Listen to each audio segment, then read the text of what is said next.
What is a release strategy and how is it used in SAP MM? A release strategy in SAP MM is a process that enables documents, such as purchase orders or purchase requisitions, to undergo a review and approval process before they can be processed further.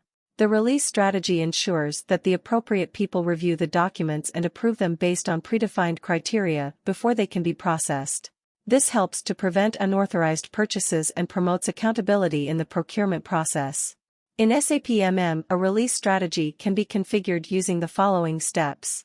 Define the release strategy. The release strategy is defined in SAP MM based on various criteria, such as the document type, the value of the document, or the vendor.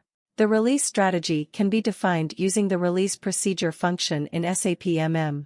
Assign the release strategy. The release strategy is assigned to the document type in SAP MM, which ensures that the release strategy is applied to any documents of that type. Determine the release strategy. When a document is created in SAP MM, the system determines the release strategy based on the predefined criteria. The document is then routed to the appropriate approvers based on the release strategy. Release the document. Once the appropriate approvers have reviewed and approved the document, it can be released in SAP MM to continue the procurement process.